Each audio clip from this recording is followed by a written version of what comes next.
2024 has been a crazy year, and it will probably be for months to come. But I feel like whenever there's a crazy year, we just happen to get good music. And I'm not really sure why that is. You could use 2020 to vouch for this. So for this video, I've gone through multiple albums this week to try to determine the top 5 best albums of this year so far. This took me a little while to construct, so I really hope you like it. And as always, if you like the music content, be sure to subscribe. And let's not waste any more time. Let's get straight into the video. The top 5 albums of 2024.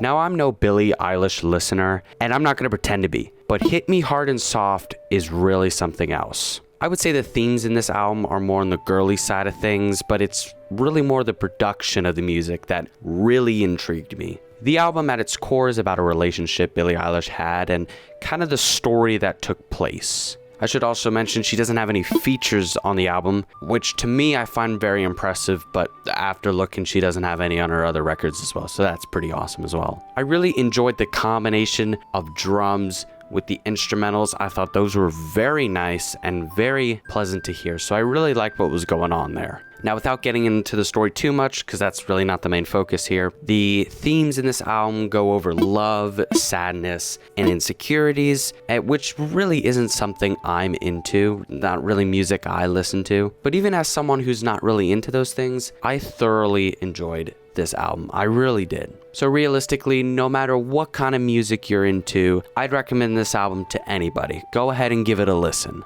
And I think it's so great that we're gonna give it the number 5 on this list. Now, American Dream was one of the first albums to actually get put out here in 2024. Right off the bat, we get a brand new album from 21 Savage, which in my opinion is an amazing way to start off the year. 21 hasn't released a solo album since 2018, so realistically, he was due for one anyway. With this one, he sure didn't disappoint. It didn't feel rushed. It felt constructed, well thought out, and it paid off. American Dream references his British nationality and his immigration to America when he was 7 years old. It states in the first song, American Dream, that his mother wanted to move to America for better opportunities for her kid. But 21 did overstay his visa, which ties into the themes of the album. But from what I know, he's cool now and that he can stay. From samples to production, the album brings forward themes of being resilient and the sacrifice that 21 Savage had to make in order to achieve his American Dream, which is a pretty cool message to anyone, to be honest. Features were great too, including artists like Travis Scott, Metro Boomin, and Doja Cat. The album remains consistent, which I thought was really nice. For most of 21's albums, I don't find them as consistent, but I found this one remained to be very consistent all the way till the ending track, Dark Days. Dark Days is basically 21 telling kids to stay in school and not to take any or anything like that. Overall, the flaws in this album were minor, which is why I believe American Dream deserves the 4th place spot on this list. Now, Blue Lips I found to be a solid definition of what hip hop is. I'm not into Schoolboy Q. I was never into his music, I guess, but I did hear great things about this album, so I gave it a listen. And I was really pleased. I really like the introspective sounds and the samples that Q used in these songs. Most of these songs were extremely catchy,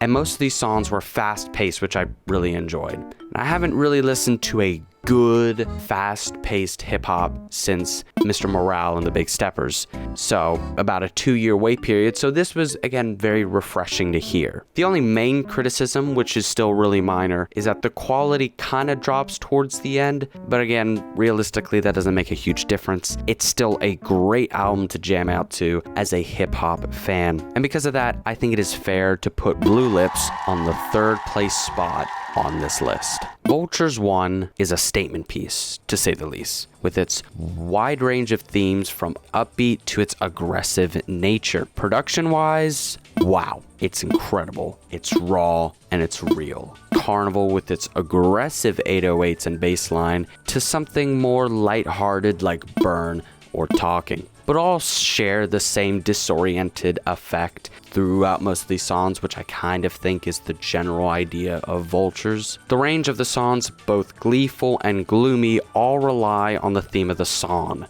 When family and relationships are the center of the song, you get a more lighthearted tone, whereas the themes move to money and anger, you get a more aggressive tone to the music. What makes this album so great, in my opinion, is the production. By far. Unfortunately, the production of the album does not make it flawless, and because of that, there's moments in the album that just simply aren't very pleasant to listen to. Overall, I think as a statement piece and a series of just raw production style by Ye and Ty Dolla $ign, this makes Vultures one of the best albums of the year at the number 2 spot. And again, will only increase in reputation when Vultures 2 comes out in August. Right?